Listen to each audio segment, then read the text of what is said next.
it is a special Civil War edition of hashtag Beavers Football. We are so glad that you are with us this night before Thanksgiving. It's been a huge night of sports on Comcast Sportsnet, and they saved the best for last. I'm Katie Brown. Thanks for joining me, along with Slade Norris and Aaron Koch, in tonight for Tim Ewis, who got an early start on the holiday. But we are all ready to talk about the big matchup coming up on Friday, and we want you to join our conversation. Send these guys your toughest questions, and there should be some tough questions after the performance last Saturday against Washington. Text, tweet us, email us for the next hour. We'll be here, or else you can come join us live in Southwest Portland at Blitzlad and ask your questions that way too. All right, guys, first off, question everybody's wondering: does Oregon State have a chance given the performance they put in last weekend? You know, that little game there was an abomination. That's not who that team is. They came out, they didn't show up, they had a bad game. That's not, I mean, look at their past season. They've had some great wins, they've had some great moments. And especially in rivalry games, as teams go through, you have to throw out the past standings, the past rankings, and everything, because anything really can happen on any given Friday, especially in the rivalry games.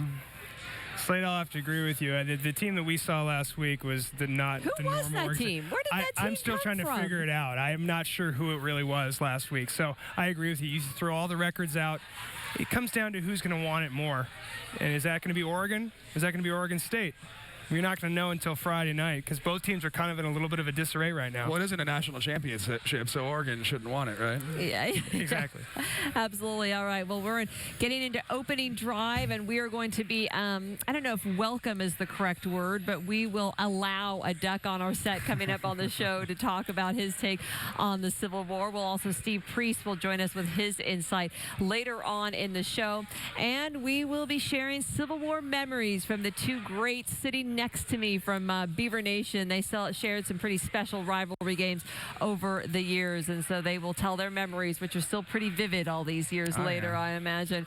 All right, when we're talking about Civil War, and we obviously mentioned that the bad game is not even, worth spending a lot of time on that Washington game. But Oregon coming off a tough game too. This is a very unusual situation. We haven't had this in a long time, where we have two struggling teams coming into the Civil War, and Oregon just struggling the last couple of weeks and banged up.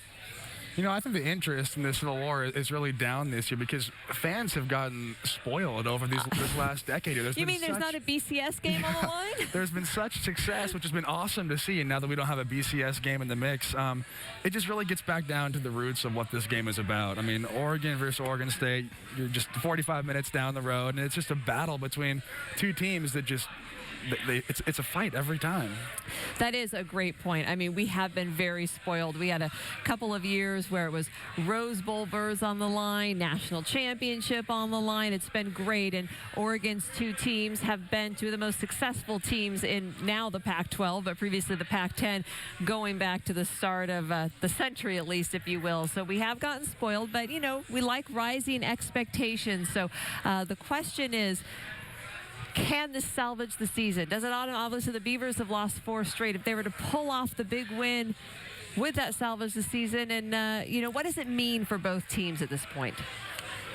I think this is a huge game, more for Oregon State than for Oregon. We have a little bit more to prove with Duck fans might not agree, but the way our season is gone. But at the same time, our players have never beat Oregon.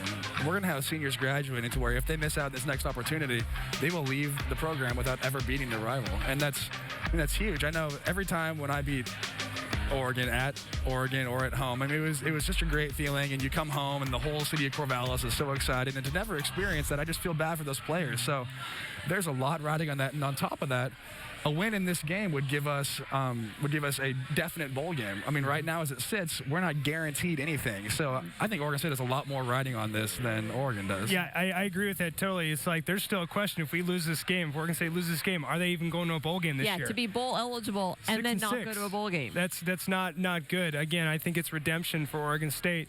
7-5. If they win this game, go to a decent bowl game and salvage a season to carry on for next year, and with a lot of players coming back. And at the same time, you have to protect your coaches. I mean, if you end the season on a 5-game losing streak, you lose badly to your rival there, you got to start wondering, are some of the coaches going to start being switched out? I don't want to say that, but it's the nature of the business. No, it's a good point, because it feels like right now, obviously, we focus on Oregon State, and after 4 straight losses, it's been a long time since the fans, the players have experienced a win.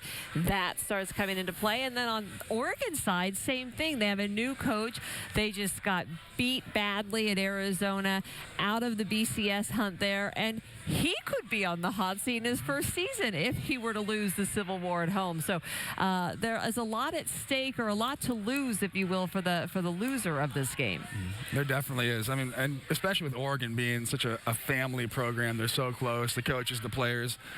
I mean, they really should play their hearts out for their coaches to ensure next year we're going to have the same unit back and we'll have success. Right, and I think Oregon's unfortunately in a very unusual situation that they aren't used to.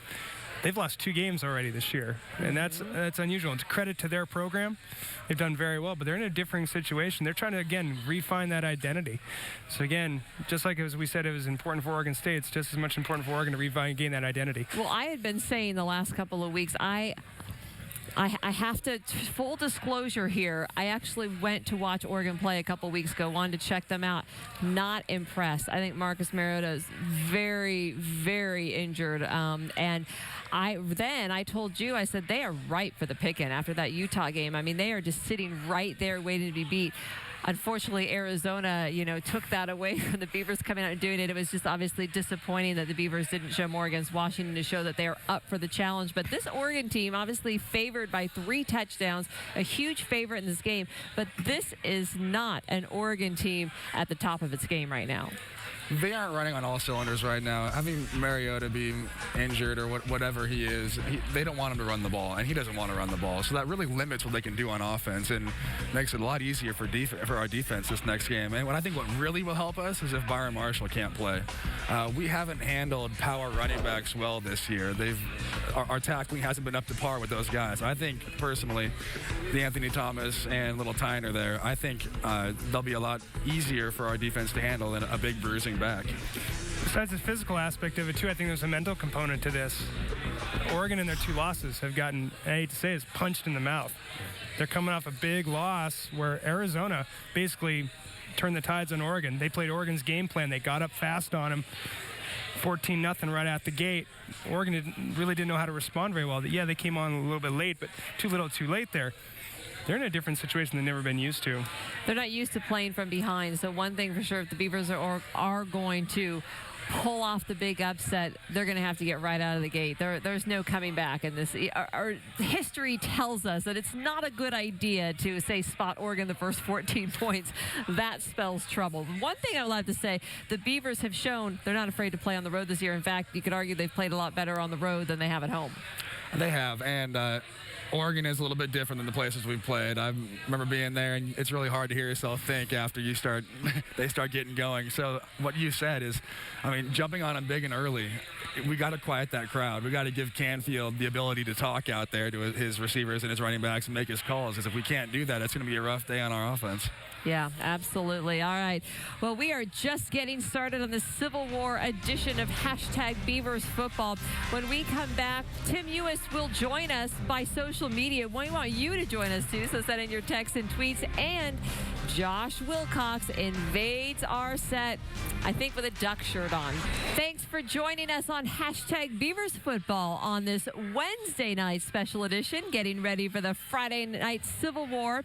We mentioned that we have lost our Beavers tight end for the show. Tim Ewis isn't here, so we're welcoming in another one. Josh Wilcox joining us on set. Wrong team, right position. Yeah, well, I appreciate it. Same position, the best position in football again. Let's be honest here. But yeah, my chainsaw. I'm from Junction City, so I kind of I can vibe a little bit with the Beavs. But I appreciate you guys letting me come on here and crash the set. All right, Josh.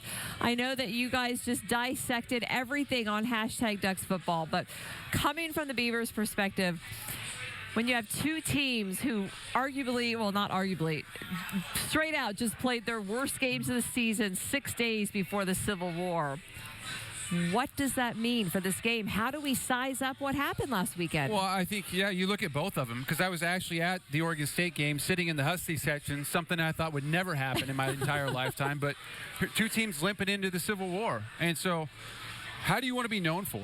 As some of those seniors, what do you want to be known for? Do you want to go out and lay it all on the line and give it all you got? Or do you want to be, oh, hey, we limped in there, we lose to the Civil War, and then we try, in Oregon State's case, try to get into a bowl game, or Oregon's case, we go in flat, and everybody on the outside, now that Oregon's a national program, what's wrong with the Ducks? I mean, you lose the first time they trip up and lose to Arizona, a team that they shouldn't have lost to. What's wrong now? I mean, now it's, oh, we're going to slide off that mountain, and it goes like that. We are in First Down with Josh Wilcox joining us on set. And because of the success of really both programs over the last decade and everything that's been on the line over the last 5 years in the 5-6 years in the Civil War, this game, now it's like the expectations are there. And if there's not a BCS game on the line, what's going on? We've been spoiled, haven't we? Yeah, exactly. Because I remember when this thing was for pride, and this was for bragging rights for a whole year. I mean, you know, when you could not hear about from the Beavs that, hey, we beat you. I mean, I recall growing up when this thing was all about the pride, and now it's gone to that next level. And I think when you guys, you know, when you played in the 90s, after we went up there in Oregon State, Mike Riley comes back, starts getting the team turned back around, and it's for bowl games. I mean, the hardest thing that's weird is for me this week has been talking about a bad Civil War, and yet there's still possibly both going to bowl games. I can't fathom that. I mean, can you, growing up and kind of knowing where these programs were at in the 80s and the 70s and even the early 90s to now, in 25 years, I don't think anybody thought either program would hit those levels they have. Absolutely. It's really a credit to both programs. I mean, they've come so far since the dark ages back there. And, I mean, football's blown up so much. The real fans will still appreciate this war no matter what, if it's for a 1-win season or a 10-win season, you know. So going in, people will be excited. Yeah, they're all disappointed there's no BCS game in the mix, but you've got to be. It's a Civil War. All right, we have a tweet that has come in from Coach Wiggins, who asks, do you think that having in-state quarterbacks added to the Civil Wars in the 2000s, Harrington, Clemens, Anderson, so we were talking about the high expectations, but we also had in-state players at the key positions for the teams back then. Did that make a difference? Well, I think it does, because, I mean, the quarterbacks kind of leaders, but at the same time, I think, you know, Oregon was trying to get to the top, and it took a while to do that. And then I think Oregon State, you know, they went to the Fiesta Bowl, was that 01 or 2000? 2000. I mean, you still have continued success. And then you're talking about Civil Wars, which, again, in my lifetime, I never thought I'd see Civil Wars, meaning BCS or even title games, and climbing up there. But I've always been a big believer that, yeah, the in-state guys, that's the week that you guys stand up and you're kind of the guys leading the charge. At least that's what I believe, is that, hey, it's bragging rights. I mean, it's not very far away. When you are the in-state players on the team, because obviously there's a lot of guys from out of state, do you educate them all? Do they even get this, or is this just all for the fans? Well, I think we as in-state guys, and, you know, Josh, myself, Slade, kind of living just across the, you know, the I went border to in Jesuit. I Washington. can claim You went to both. Jesuit. You're an High school in Oregonian Oregon. by my definition. Yeah. We all know what it meant. And so, yes, I think there was something that as an Oregon player, as an in-state guy, It's in your DNA. it's you know what it's all about. And you truly have that Civil War atmosphere. You have a brother against a brother. You have houses divided. And it means all that more. And you do have to educate the out-of-state guys of what it really means.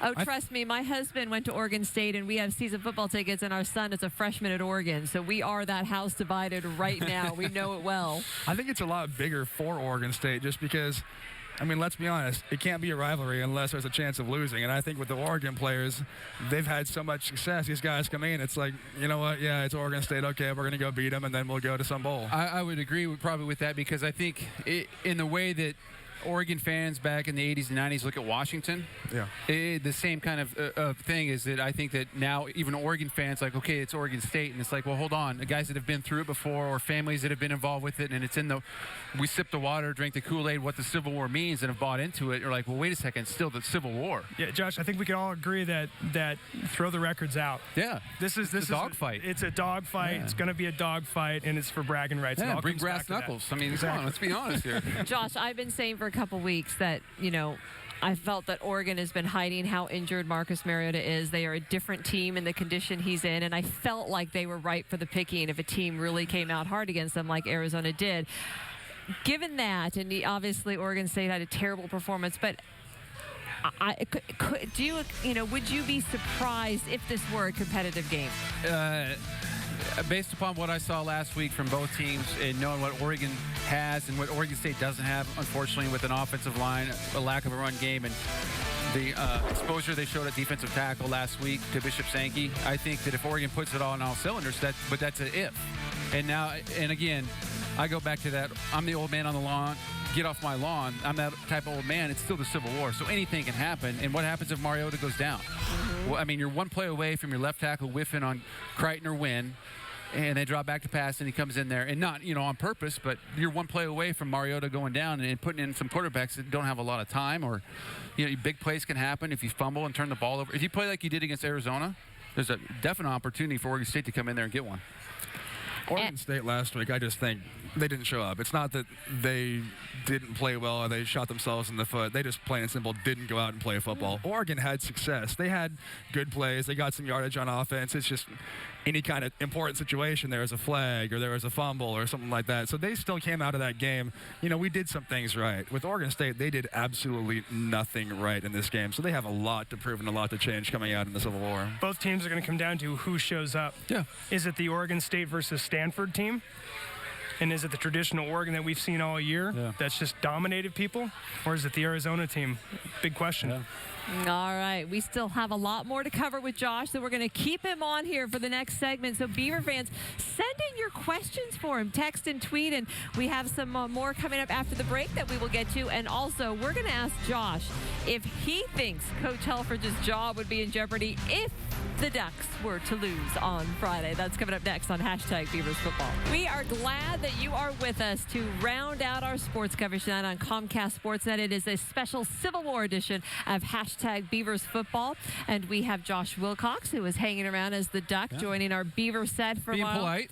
Yes, being polite. So far, yes. Not picking fights yet. Yeah. And I told the tease about Coach Helfrich, and we have a text about that we will get to in a moment. But first, we're going to go to the text from Nick saying, Coach Riley said earlier that they've been practicing a lot of running plays. Do you guys think that executing sound run plays is going to be a main key in beating the Ducks? Go Beavs. Obviously, the run game has been non-existent, and Oregon, the teams that have run well against Oregon have done well this year, but where do you see that playing out? We got to somehow establish the run game. I mean, that's been Coach Riley and his offense's MO for every year. We've had good running backs that have set up that play-action pass that's been so deadly. It's been non-existent this year, so we're one-dimensional. We got to get out early. Now, we've seen little snippets of that, even against Arizona State. We saw some pretty darn good run plays, even right off the bat. We still got to establish that, Who do you like running the football? I have to say, and this guy hasn't been on the field very much this year, I like Chris Brown. We've had some questions about him, why he hasn't played more. I think the guy needs to get on the field a little bit. He had 73 yards on 7 carries last game. Now, that again, it's mop-up time. It's not your first team. Kids played well every time he's touched the ball, even in mop-up time. I think the guy's got to get involved for the future. I do like Chris Brown. I like the way he runs. He runs hard. He comes in there. But I just don't see the running back being the problem. I see it being the O-line. So if there's no holes, it doesn't matter who's back there. They're not going to get anything. Well, the one thing that helps out that as well is that, especially last week, before you blink, it's 17-zip. And so you're not going to run the football. They're going to pin theirs back. They're coming after you. You can't establish a run game. No, you can't. And so you take that away. And if you're going to do anything, you have to have a number 2 receiver. Be it Mulaney, somebody has to step up and demand the football and catch the football, because everybody knows Koch is going to get his. He's fantastic.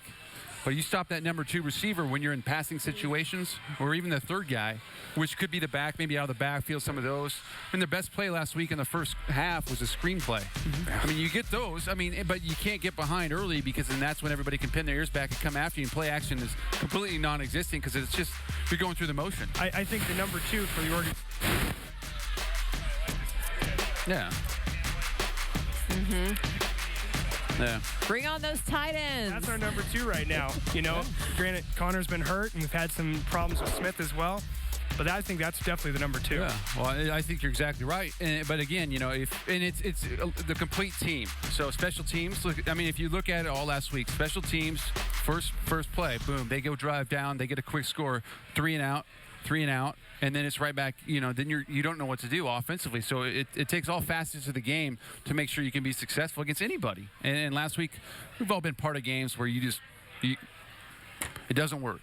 And I'm saying that politely. We we're all on have television. bad days, exactly. don't we? And you might try to win the day, but you always don't. And so I even look at Oregon for the expectations Oregon had. They didn't last week. So I for either of these teams to come out, I'll be shocked if either of these teams don't come out with any emotion and fired up and ready to play. They certainly have a lot to prove after last weekend. All right, we're going to get to a text that pertains to you, but first we have a tweet for you. Slade's t-shirt from Tyler Turner that says, "Beavers don't stop" shirt. Unless they play Washington, then they do nothing. You wore this tonight for a reason, right? I did. Last week did happen, but they don't stop, and that's, I think, the mantra going to be this week coming in is we're going to go into that Civil War, get back to our roots, maybe run the ball a little bit. I don't know, but we'll get them back. All right, then we have a text coming in, Josh, and I had talked going to the break about if people will be calling for Coach Helfrich if the Beavers were to pull off the huge upset at Autzen Stadium. And so we got a text in that said, how would Helfrich get fired with 2 or 3 losses? Fans are going to talk smack, but really, there are huge expectations. And could you imagine that talk starting if there were to be a big upset? I think the talk will be there, but I don't think necessarily that it will happen. I think you lose a game like that to Arizona, eventually somewhere it's going to happen. You've been winning football games. You've never lost to an opponent that you really weren't supposed to lose to. You've lost to LSU, Stanford, Auburn, Ohio State. You can kind of justify those. USC a little bit. They had some talent. You lose to Arizona. I think on the outside, that'd be the percentage of bandwagon fans that everybody completely dislikes, even the hardcore Oregon fans. That'd be the fans like, hey, I've just been here the last couple of years. Get rid of this guy. I don't think... And I just really don't believe that would be even a conversation. I'm more shocked that people are talking about trying to maybe think about what you can do next with Mike Riley. I heard some of that this week on the radio show, and that's bizarre. Crazy. That's bizarre. Crazy. Well, you'd be completely ludicrous and blow up your program if you got rid of Mike Riley. I agree. I think it would be a terrible decision. Yeah. The stability of that program is what has kept Oregon State where it is. But real quickly, you guys, and we don't have a lot of time before we go to break, but how much of losses like we saw last weekend from both teams do you put on the head coach? I have not put any losses on Coach Riley yet this year until this last game, just because of the lack of emotion and the lack of effort and drive that I saw. When I was watching the defense play, it was like they were always waiting for somebody else to make the play. They were just sluggish and slow, and that has to a bit come from the head coach there, because in the previous games, players made mistakes. They didn't execute. The game plan was there. They were driven. They played hard, but I don't know. This game just got me sour.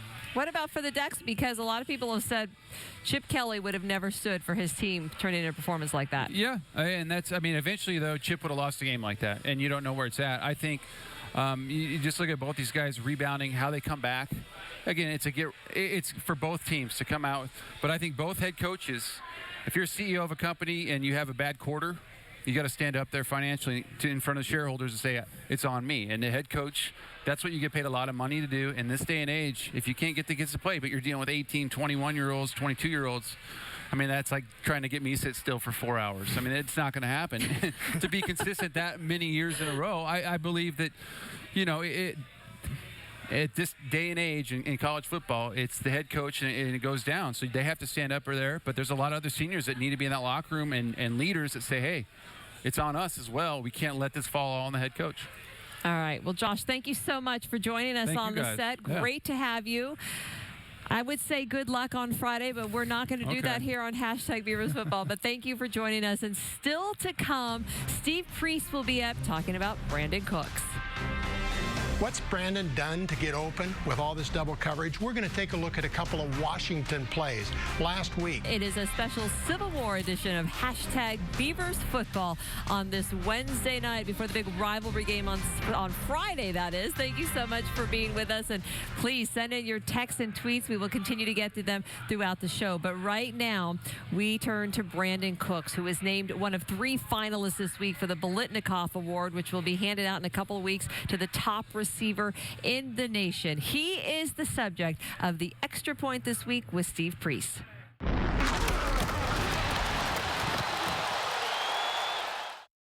Oregon State's spectacular season at 6-1 and nationally ranked, with the #1 passer in college football, the #1 passing game, the best receiver in football, has turned dismal the last 4 weeks with 4 straight losses.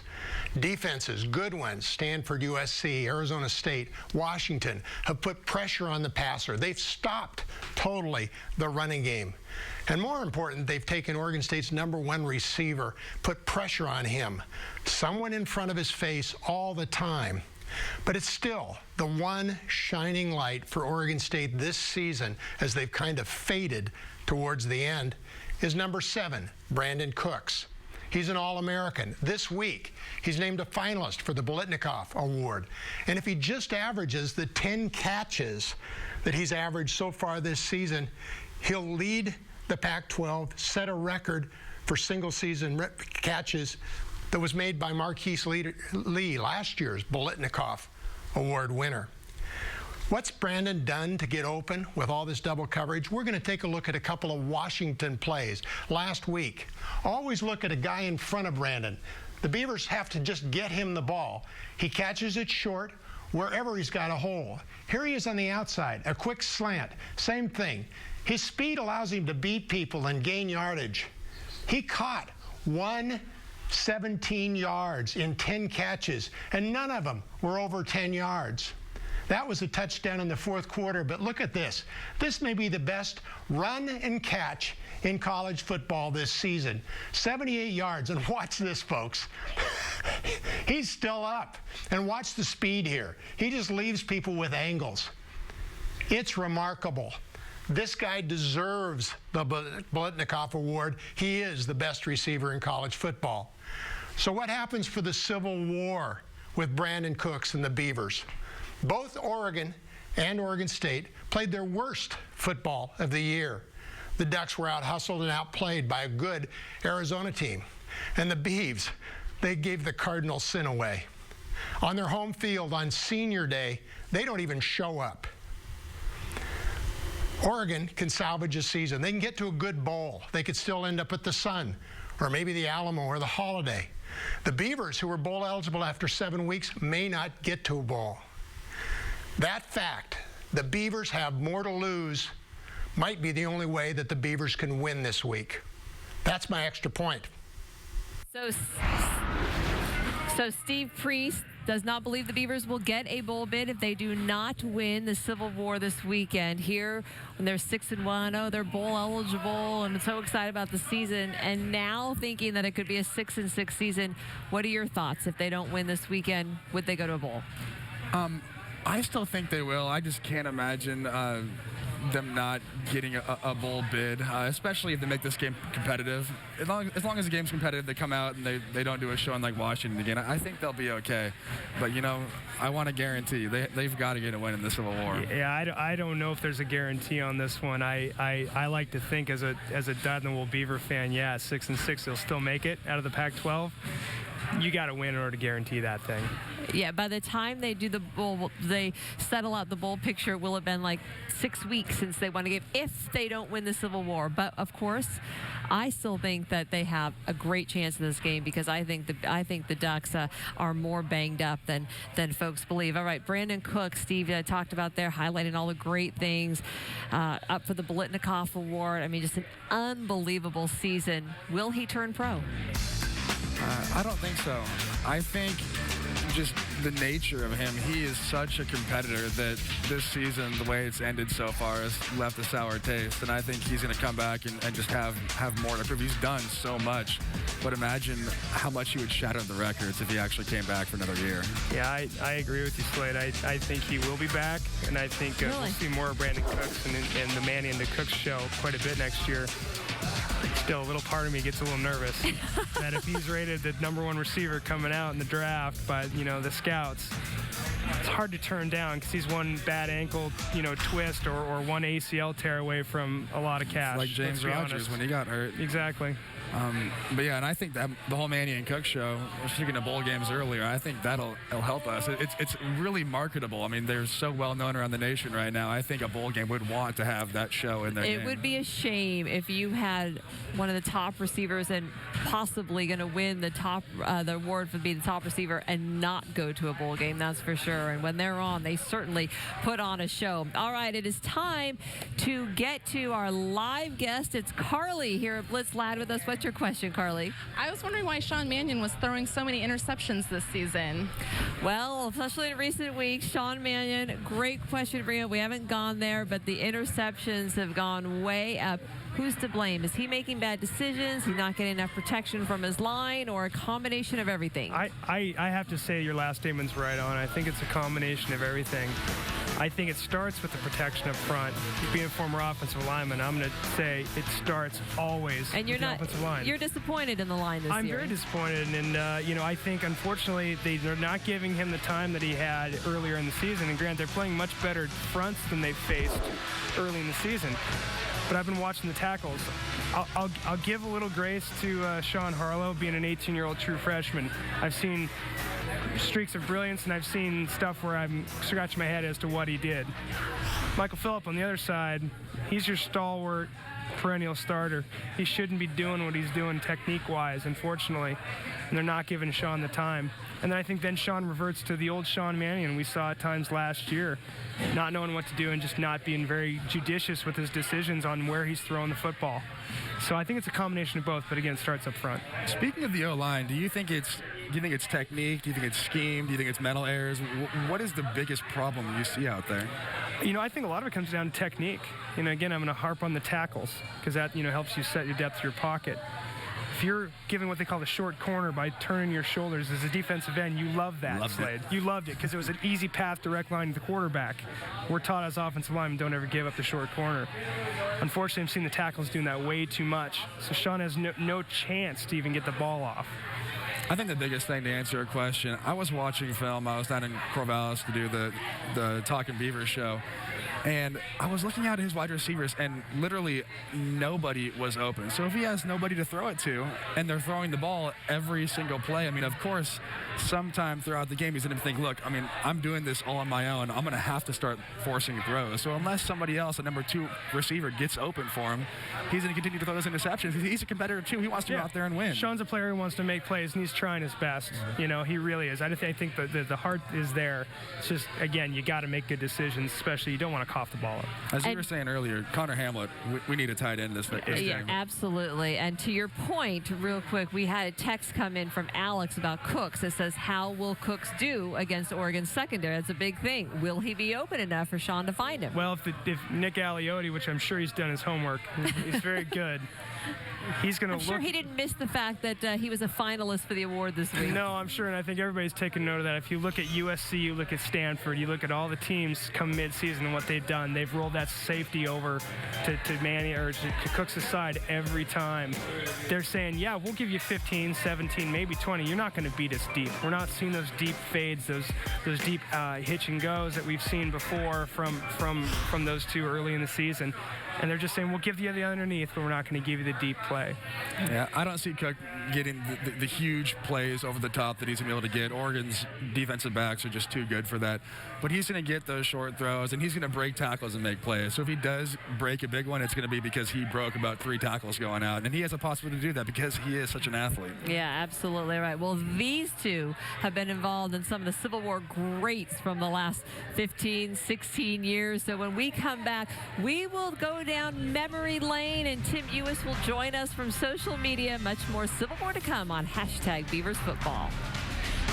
It is your pep rally show for the Civil War hashtag Beavers Football, and we're so glad that you're with us here on this Wednesday night as we get ready for the big rivalry game and hoping that Oregon State can rebound in a big way. Well, of course, the Ducks have won the last 5 Civil Wars. As you've mentioned, this is big that the Oregon State players need a taste of victory in this game.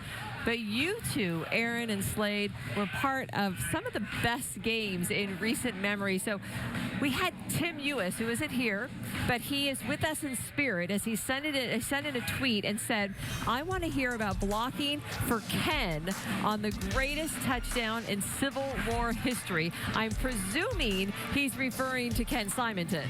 Yeah, and he's referring to the 1998 double overtime victory, you know, where I like to say, and I take great pride in this, of being part of kind of the turnaround for Oregon State football. And I think it started in that game. You know, highly favored Achilles Smith, you know, who ended up being a high draft pick, was the quarterback. We weren't favored, and we grunted it out, you know, and gunned it out to win the game. I remember the exact play. I remember where we were. I remember who I was blocking. I remember the exact line call. It's like it was yesterday, and it's spectacular to block for a guy like Ken Simonton, who played so hard and so well and was one of the best in Oregon State history at running back, and to have him cross that goal line. I remember the crowd just erupting when we scored that touchdown to win the game, and remember this elation of feeling, I think, amongst the whole team that we finally have crossed over into another level, and Oregon State football is on the rise. And that was 15 years ago, and it feels like myself. It's right. No, but it's right there. You said you could just, it's like clear as day to you recalling what happened. Again, it clear as day. I know the exact play, line call, who I was blocking, what I did on that play. It's 15 years later, but it was like yesterday. And that Civil War started a long streak, about a decade of the home team winning, almost a decade, home team winning every year, which ended with you and what I'm guessing is your favorite Civil War memory. My junior year, we were able to beat Oregon at Oregon, and another double overtime game. Double overtime game, and I saw a picture online later that week that it was eerie. It had a picture of Ken Simonton running into the end zone on the right side over there, and then it had a picture of James going in, and they were exactly the same, right on the goal line, same stride and everything. It was real eerie, but that game, going to beat them at their place and just hearing the crowd just dead quiet after James went in the end zone and our fans explode, it was an awesome feeling.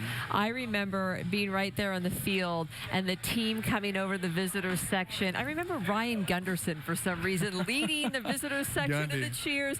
But that was like, wow, so unbelievable. And then that started the streak of Rose Bowls and national championship games and this unbelievable ride that we have been on. All right, we're going to get to a text from that came in that said, with Thanksgiving in play, will that hinder play at all? Will the holiday emotions play a factor in this? What is it like for the teams when they're playing on Friday? Do they really get a Thanksgiving? I don't know when you were there. When I was there, we had a large team dinner for Thanksgiving. We got a great chef back there at Oregon State. He takes care of us, Raul, and they make a great deal. Oregon State's a family, and so yeah, you don't get to have Thanksgiving a lot of times with your real family, but you get it for your Oregon State family. So I don't think Thanksgiving will play a part in it at all. I think the guys will be ready to go. And what's funny is every year we always have roasted duck. Oh, really? See, I'm jealous. Being the former offensive lineman, you know, I like to eat, you know, back in the day. Still do, unfortunately. I miss this. I never got the Chef Raul days, unfortunately. So, and we were always done before Thanksgiving. The way the schedules were, we didn't play 12 games. We played 11. So we were always done before Thanksgiving. So we never got to have that. So in a way, I'm envious of you for 2 reasons. You won at Autzen, which I never did. And number 2, you got to share that Thanksgiving with that second family, the Oregon State football team. I never had the roasted duck, never had the victory wings, and I'm feeling for you. So is this, I just have to know, is this an addition to the turkey or is it duck instead of turkey? It's an addition to the turkey, but you know, and everybody gets a little piece. But you don't eat a lot because you want to get some more the next day. Yeah, I would imagine that it's popular to put a little roasted duck on your plate at Oregon State. Now we know the secret behind it. All right. We still have more to come on hashtag Beavers Football. When we come back, it is time for the Standard TV and Appliance What to Watch For in the rivalry game. These guys will give their take. That's coming up next. Thanks for sticking with us through the Blazers, through the hashtag Ducks football, and we're so glad that you diehards are still with us for hashtag Beavers football. We're going to get into our what to watch for. These guys will have their predictions in just a moment. But first, we want to get back to social media and a text that came in from Alex that says, I'm worried about DeAnthony Thomas. He is so fast, and we can't play a fast tempo game. Yeah, I'm nervous about him getting on the edge. And Slade, I don't mean to comment on a defensive kind of tactic here, but I've noticed we've gotten what we call hooked all year. We've not done a good job of keeping outside contained. And if we do that, if we give up the outside, it's going to be a long day, and DeAnthony Thomas is going to be running wherever the heck he wants to run. In this game, our D-line has got to get penetration. They've got to cause havoc in the backfield, and we got to have great play with our safeties. Our safeties have to come downhill and make tackles in the open field. Am I worried about DeAnthony Thomas? Yes, I am. But to be honest, I'm more worried about Byron Marshall. If he doesn't play, I think that's a huge advantage to us. Right I think ankle we handle injury better last weekend. speed than power. Because right now, looking at the backs, they did a bunch of damage to us. Those are the big power bruising backs, and I think we can handle DeAnthony Thomas. Let's not forget Thomas Tyner, Oregon native, and looking for a breakout game. If Marshall doesn't go, could this be the game for him? No. Let's not count him out. I don't want to. Hey, I'm not trying to inflate the kid too much, but hey, you don't want to give this kid his breakout game against the Beavers. Oh, definitely not, since a lot of Beaver fans wish that he were in a Beaver uniform and not a Ducks uniform. That would not be a good time for a breakout game. All right, time for the standard TV and appliance. What to watch for in the Civil War.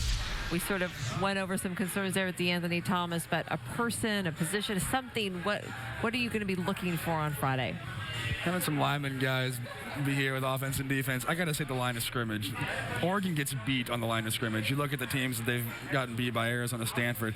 They controlled that line. They were able to run the ball, and on defense, the run yardage, they got him in those third and long situations, and then they put it all on Mariota to win the game, and he hasn't been able to do that. If we can control that line, we can control the game, and we can win it. Yeah, I'm a little concerned for Oregon's pass defense. They're number 1 in the Pac-12 in ratings.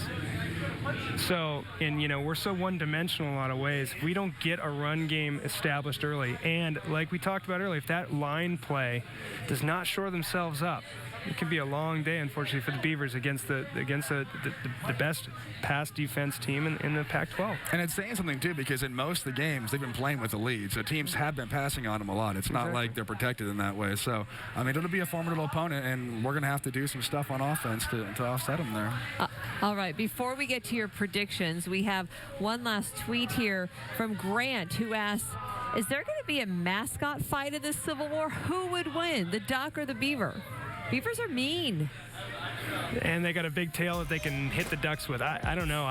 It's a toss-up. I'd like to think that Benny can take puddles out any day, so that's just me. Beavers are agile. They got those teeth. They can get in there. It's they no bite. match. It's no match. Exactly. Okay, well, you talked about the fact that the current crop of Oregon State players have never won this game, and hopefully that providing some motivation. There are 3 touchdown underdogs going into Autzen Stadium on Friday. Very few people outside of Beaver fans are giving them any chance to win this game. What is your prediction for the outcome of the Civil War? If we can go through and if we can just not turn the ball over. Our last 4 games, we've turned it over 13 times, and we've only gotten 5 turnovers. So if we can control that aspect of the game, I think we can come out and get a win. And we keep the ball on our side. We don't let the offense get out there just like Arizona and Stanford did. I said we can go ahead and do it 34-31. I agree too. I think so many times we've left points on the field at Stanford, came back against Arizona State, mounting a decent comeback in the third quarter, and we keep shooting ourselves in the foot with penalties or stupid mistakes or turnovers. We gotta stop doing that. You can't do that against Oregon. They're just too good. So if we don't shoot ourselves in the foot and we play sound football, I think Oregon State will be just fine. I'm not buying the 21-point spread. I think that's a little too generous to Oregon, albeit they're a very, very good team. I'm gonna call 28-24 Beavers. All right, going with the Beavers, and as we know, this is why this game's so great, because really anything can happen. And so we will, of course, be cheering for an upset come Friday. We're so glad that you joined us for hashtag Beavers Football, the special Civil War edition.